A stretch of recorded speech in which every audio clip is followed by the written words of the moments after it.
Stalker is one of my favorite series. I've played them all since 2007, and since then I can't forget how magnificent and scary the zone is. When I saw the teaser of Stalker 2, boy, how I basked in joy. Nevertheless, the first 3 installments were not without flaws. By the 3rd installment, Stalker, Call of Pripyat 2009, you can already notice how the X-ray engine is already struggling to keep up with the demanding video game standards. More enhanced graphics, more computation for the AI, more complex and dynamic game worlds, and so on. Before we continue any further, I just want to say a few words. I understand it hasn't been easy for them over there in Ukraine. Can you imagine? GSC Game World's team is currently developing a game that we all love while trying to survive a real war. I really wish the conflict will soon be resolved. My thoughts and prayers are with them all. That being said, with the game delayed to 2024, I really hope GSC Game World could really deliver the sequel we've been waiting for. Really? Take all the time you need over there, brothers and sisters. We will be waiting for the game in patience. What's up, my fellow stalkers? It's me, Mr. Sass. Without further ado, let's get to it. Here are 7 features we wish to see in Stalker 2. Number 1. New gameplay mechanic. Alright, first up on my wish list is a fresh gameplay mechanic. Okay, look, I love the original Stalker trilogy, but let's be real. The clunkiness and those pesky game-breaking bugs got on my nerves. But now, with Stalker 2 using Unreal Engine 5, I'm optimistic. The trailer teased real-time weapon modifications, like we saw in Crisis. Being able to attach-detach scopes on the go? Count me in. And I really hope they've applied the same fluidity to cleaning and breaking down our weapons and equipment. It would be cool, you know, if you could open your backpack, put it down, take out your sewing kit, and the screen fades to black while you start sewing your broken vest. Similar mechanics have proven to work in Metro Exodus. Why not have them in Stalker? Also, a companion would be a welcome addition. Stalker's environment is scary as hell, man. Let me hire the services of a mercenary, maybe as a paid service. For instance, if I pay them a few bucks, they could keep me company for a few hours. Well, that would be great. Moving on to number 2, hardcore or survivor difficulty option.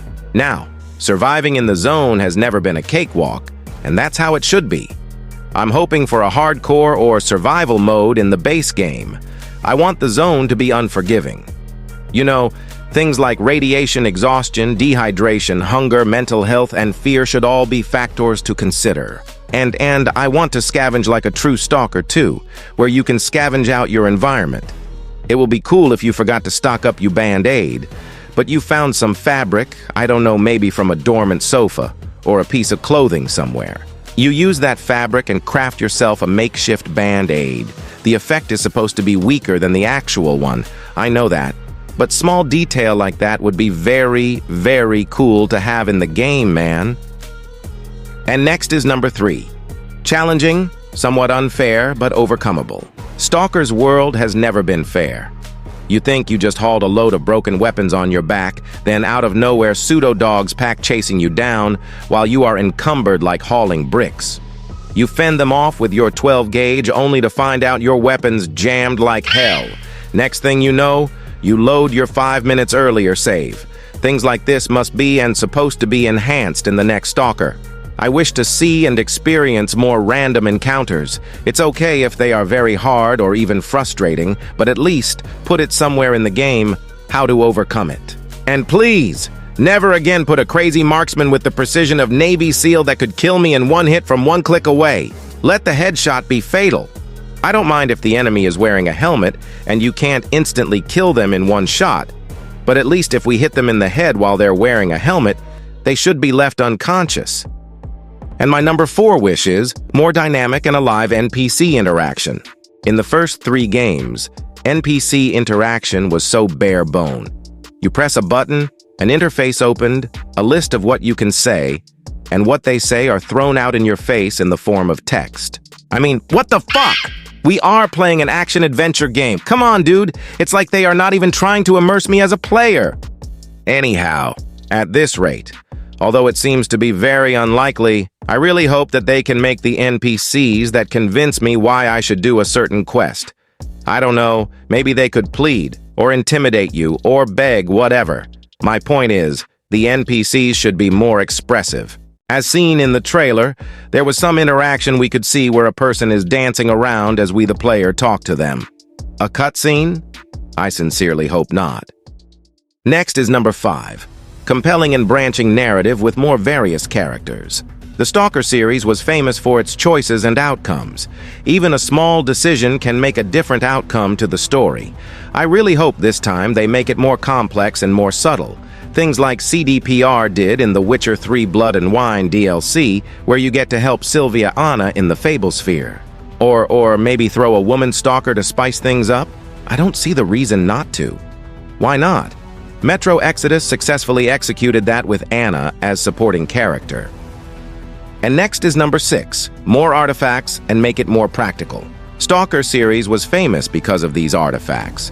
One could say, besides the mysteriousness of the zone and the horror history surrounding Chernobyl, artifacts were actually one of the biggest reasons Stalker exists. Well, you do know that term Stalker is actually a backronym, right? They are scavengers, trespassers, adventurers, loners, killers, explorers, and robbers. Despite some bullshit ideology like duty has or childish one like freedom, all of Stalker at one point or another wanted to hunt an artifact. Well, for money. Make the artifacts more variable and balance their practicality. Healing artifacts that might attract bloodsuckers if worn at night. Oxygen-consuming artifacts that let you walk among zombies. That's the twist I'm craving. Let's balance practicality with risk and make hunting artifacts a true Stalker experience. And finally, at number 7, open-world Stalker game. While limited by the technology of that time and maybe a bit of a bad game design decision, the first Stalker trilogy was never adopted an open-world mechanic.